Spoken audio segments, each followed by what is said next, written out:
অপমান যে কেন করলাম তাহলে শোন। তোর জীবনের লক্ষ্য কি? ধুর, এসব পড়ালেখা করতে মোটেও আমার ভালো লাগে না। কোনো রকম পড়ালেখা শেষ করে ঢাকায় বড় কোম্পানিতে একটা জব নেব, তাহলেই লাইফ সেট।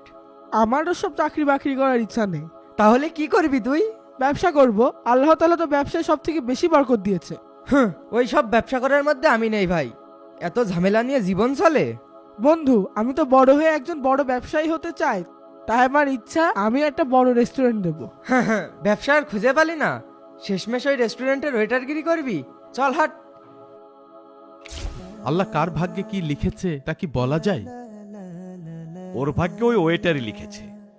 এভাবে বলছিস কেন? সে তো ইনকাম করে খাচ্ছে। ওই একই কথা। চল বিলটা দিয়ে উঠি। হ্যাঁ চল। মেজাজটাই খারাপ হয়ে গেল আজকে। এই আমাদের বিলটা। স্যার, আপনাদের বিল 980 টাকা। আমি দিচ্ছি।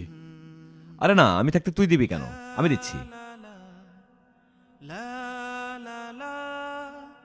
এই নাও, এটা হচ্ছে বিল। আর এই 100 টাকা ওয়েটার মাহমুদকে দিয়ে দিও। স্যার, আপনি কার কথা বলছেন? মাহমুদ নামে তো আমাদের এখানে কোনো ওয়েটার নেই।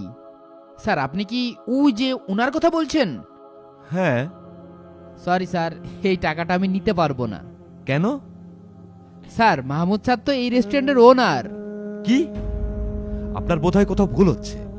স্যার, আমার কোথাও ভুল হচ্ছে না। মাহমুদ স্যারের এইরকম সারা বাংলাদেশে আরো 20টি ব্রাঞ্চ আছে। উনি তো মাঝে মাঝে রেস্টুরেন্টে আসে কাস্টমারের কাছ থেকে রিয়েল টাইম ফিডব্যাক নেওয়ার জন্য।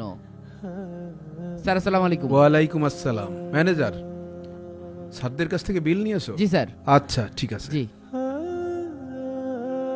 তোকে বারবার বারণ করলাম, পোশাক দেখে এভাবে কাউকে অপমান করতে নেই। তুই আমার কথা শুনলি না। নবী করিম সাল্লাল্লাহু আলাইহি সাল্লাম বলেন, আমি কি তোমাদের মধ্যে সর্বনিকৃষ্ট কে তাকে জানিয়ে দেব না?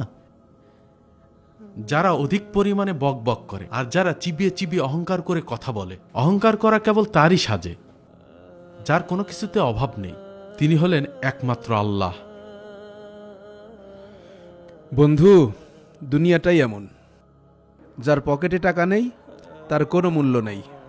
তুই বলছিলি না 45,000 টাকা বেতন পাস? আমার সারা বাংলাদেশে স্টাফদের বেতন দিই 45 লাখ টাকা। বন্ধুরা, ভিডিওটি শেয়ার করে সবার মাঝে ছড়িয়ে দিন।